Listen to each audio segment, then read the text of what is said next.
Hi folks, and thanks for joining me for this new guitar video.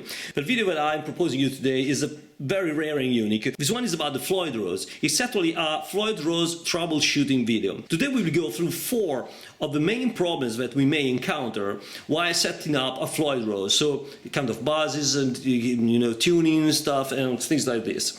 I'm pretty sure that if you are passionate about Floyd Rose, you have already encountered some of them. I will explain to you where they origin from, and I will explain to you how to solve them one by one, so you will have a perfectly stable tuning and sounding guitar ever. Let's go. For this video we will use this amazing Tom Anderson guitar. This Tom Anderson made guitar, boutique guitars during the 90s. This one is called a drop top. Is an amazing one. It's equipped with this Floyd Rose, original Floyd Rose here. You can see it here. This is basically a floating bridge where the strings are locked immediately here after they lean on the saddle, and on the other side they are locked immediately after they touch the nut, which is a locking nut indeed for this guitar, for this type of bridge.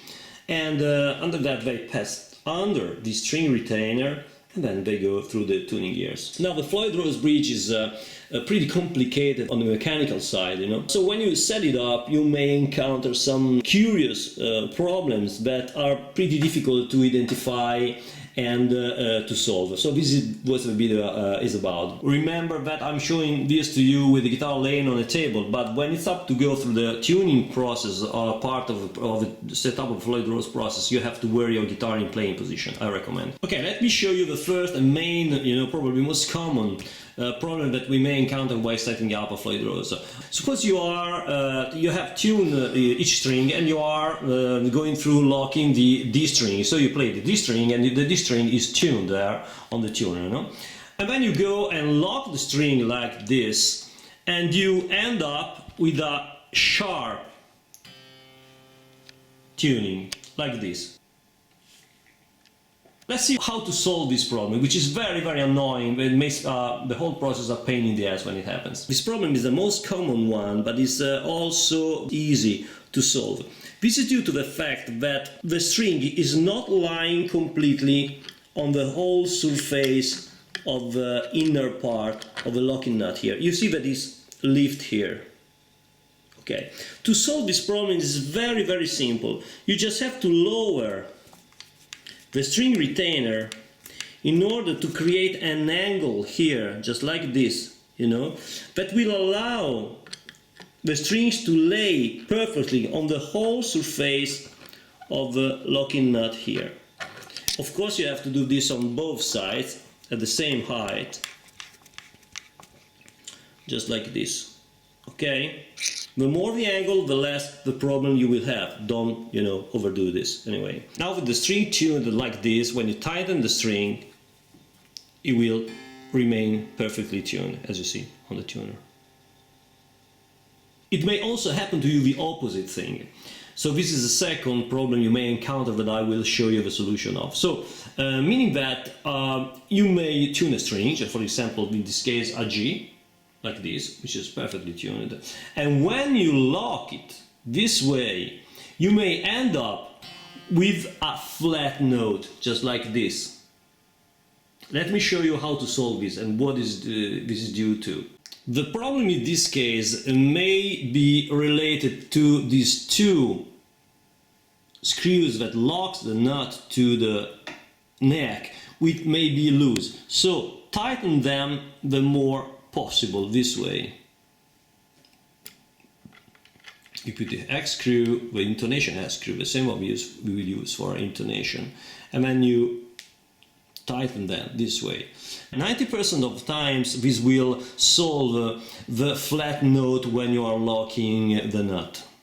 Another very annoying problem that you may encounter with the Floyd Rose is the famous buzz on the open string, which is not as common as the other ones, but it's very difficult to identify where it comes from. So let me show you in this video how to solve this. Now, as you see, the strings on the Floyd Rose locking nut are entering the locking nut into this V-shaped slot that you see here.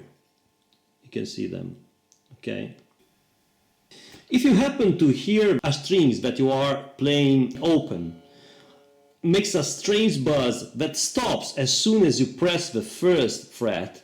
So it only buzzes when it's playing open. It's playing open, which is fortunately not happening on this guitar. What is happening is actually that the string is not starting vibrating from the front side of the slot, but on the rear side. And it's creating a sort of seater effect by, you know, slightly touching all this part of the wall here or the bottom here of the slot. And this creates this buzzing seater annoying effect. So how do you solve this? Let me show you how to solve this. So to remove this problem is pretty simple. Basically, all you have to do is push the string on one side, just like this, but very lightly, and then tighten. So before you tighten the clamp, you push a little bit this side, very near to the locking nut, this way. And if it doesn't work, you do the same on the other side. So like this or like this. The next two problems I would like to point out to you and give a solution to you are happening on the bridge side.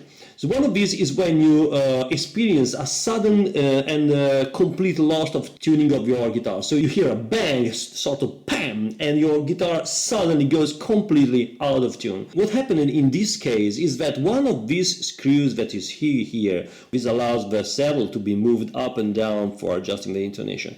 What happened in this case is that one of these screws got loose for some reason, and all of a sudden, with a bang, the saddle crashed into it, just like this. So if this happens to you, all you have to do is unlock the locking nut for that specific string here, release the string all the way, just like this, you know, so that it's completely loose. And then you go there, here, and you have to move it with your hand, you know, back to his position by performing the intonation process and lock it again, just like this. Fifth and last thing that you may encounter while setting up or tuning a Floyd Rose is a problem with the function of the fine-tuning screws, this one here, this screws here, that allows you to fine-tune the strings once the locking nut is locked. Let me show you what the problem is due to and how to solve this. So you see, while I turn these screws up and down, this part of the saddle moves. This allows the strings to rise up and lower down in pitch, you know. So it may happen to you and that while you're trying to raise the pitch, you're experiencing that the floating part of the saddle is not going down the whole way. It stops somehow here. Instead of having the whole range of movement, it stops at a certain point here.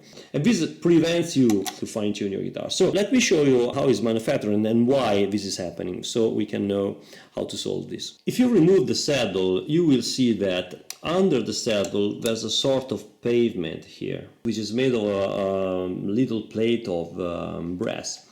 This pavement here allows the string, you can see it here. Where is it? Allows the string, when you put it inside, like this, when you put it inside, allows the string to stop and not touch the base plate of the bridge. So sometimes it happens that this small plate gets lost, you know, and most of the time you don't find it because it gets somewhere here and escapes and falls down and you lose it while you're playing or something like this. The problem is due to the fact that you are putting the string inside here while you are mounting new strings, and the new string is touching the base plate. So it actually blocks this portion of the bridge which is floating, and it doesn't get lower than, for example, this, you know. And this prevents you to fine-tune your guitar. So all you have to do is manufacture, have your luthier checking this, and if it shows up no longer to be there, you have to ask your guitar doctor to create another one and glue it with super glue here, and then mount again the whole thing, and you will be perfectly able to perform fine-tuning then. So thanks a lot for staying with me. Please share the video, please put a like if you liked it, and please subscribe to the channel if you think that it was useful to you. Thank you. Ciao.